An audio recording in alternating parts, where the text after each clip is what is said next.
आपके festive season को और स्पेशल बनाने हम लाए हैं धमाकेदार डील्स महालक्ष्मी सेल्स शिवाजी चौक, जहां आपको मिलेंगे laptops and gadgets, refrigerators, single door and double door, washing machines semi and fully automatic, batteries and inverters, water purifiers, atta chakki, air conditioners, air coolers, LED televisions, deep freezers, PG coolers and rates सारे online से भी सस्ते. Check prices with us before buying online. Mahalakshmi Sales, Shivaji Chowk, Ulhasnagar 3. All types of EMI options available. आज ही आइए और consumer appliance ले जाइए easy EMI पर.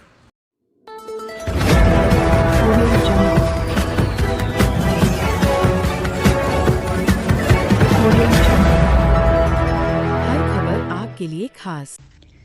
जम्मू कश्मीर के पहलगाम में हुए आतंकी हमले के बाद वहां फंसे महाराष्ट्र के पर्यटकों को सुरक्षित वापस लाने के लिए राज्य के उप मुख्यमंत्री और शिवसेना शिंदे गुट के प्रमुख एकनाथ शिंदे खुद श्रीनगर पहुंचे.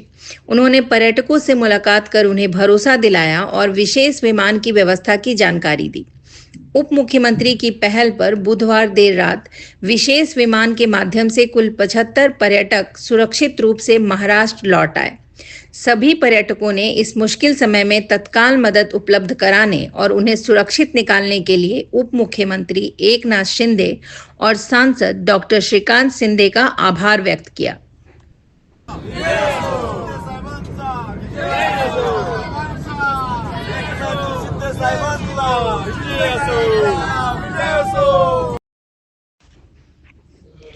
हर्षल ने बताया कि 21 अप्रैल को वे परिवार सहित कश्मीर पहुंचे थे.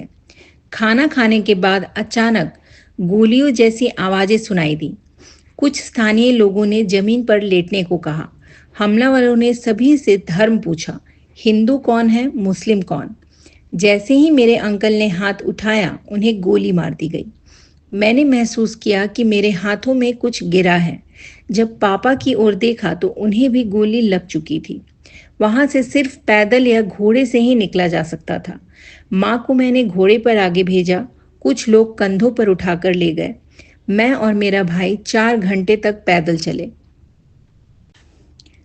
हर्षल के अनुसार वहां कोई सुरक्षा व्यवस्था नहीं थी और करीब 5 से 10 मिनट तक लगातार फायरिंग होती रही. हम सभी को कई घंटों तक कोई जानकारी नहीं दी गई.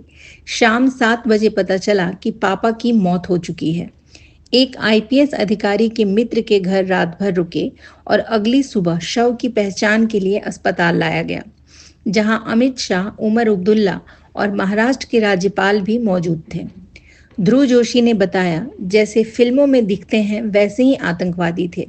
गोली चलाने वाले के सिर पर गोप्रो कैमरा लगा था. उन्होंने बताया कि आतंकवादी सिर्फ हिंदुओं को टारगेट कर रहे थे. परिजनों ने सरकार से मांग की है कि इन नासूर बन चुके आतंकियों को तुरंत शूट करने का आदेश दिया जाए, ताकि कोई भी आतंकी भविष्य में घाटी में घुसने से पहले 100 बार सोचने पर मजबूर हो. साथ ही बैसरन घाटी जैसे पर्यटन स्थलों पर मजबूत सुरक्षा व्यवस्था लागू करने की भी मांग की गई है. हम लोग वहाँ पे पहुंचे थे तो रात को, तो वहाँ पे हमने ऑटो बुक करके हम लोग रात में रुके थे और अगली सुबह हम लोग जब वहाँ से निकले 8 बजे हम लोग सुबह निकल गए और पूरा ऊपर चढ़ के हम लोग वहाँ पे खाना वगैरह हम लोग खा रहे थे और वहाँ से हम लोग निकल रहे थे. उतने में हमें फायरिंग का आवाज है, तो हमने पहले इग्नोर किया वो आवाज क्योंकि वो बहुत दूर था और बहुत कम आवाज था. तो हमें लगा कोई लाइट का फ्यूज उड़ता है तभी वैसा आवाज आता है, या फिर वहाँ पे बहुत सी गेमिंग एक्टिविटीज थी, तो वहाँ पे गेमिंग का कर रहे थे, वहाँ का वैसा कोई शूटिंग होगा.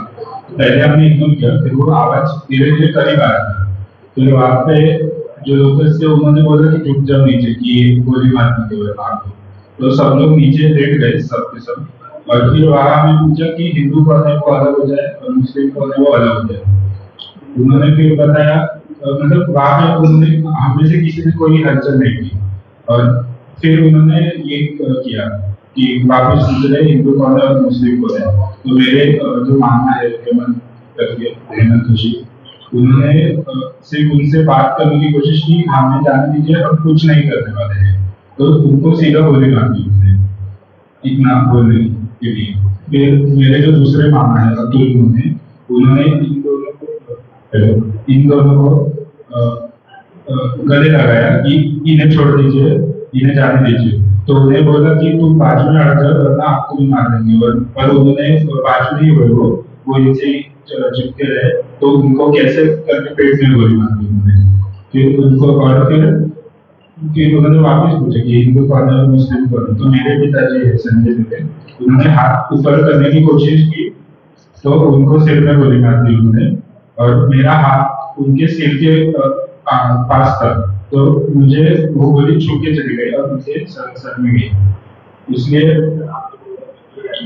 फिर बाद में सब शांत हो गया और फिर धीरे धीरे करके हम लोग देखने लगे कि कुछ है, कोई है आदमी। सब आवाज वगैरह कुछ नहीं था। तो धीरे धीरे हम लोग जैसे ऊपर थोड़ा सा दिखने लगे तो कुछ नहीं था। तो वहाँ के जो घोड़े वाले थे फिर वो वहाँ पे आ गए और उन्होंने बोला कि आप यहाँ से निकल जाइए, ये जो जिनको इंजरी हुई है, जिनको गोलियां मारी है, उनके लिए रेस्क्यू ऑपरेशन के लिए आर्मी आएगी और सब हेलीकॉप्टर वगैरह आएंगे।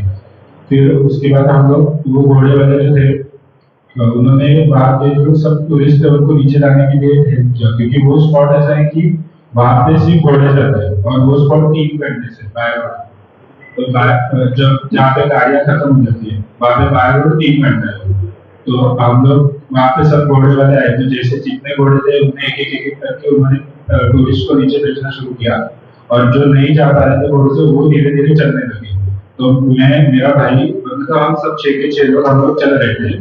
तो इन तीनों को, मेरे बहन, ये मामी और दूसरी मामी को मैंने नीचे भेज दिया, क्योंकि मेरे मदर को पैरालिसिस है, उनको पूरा चलने को इतना फास्ट नहीं होता।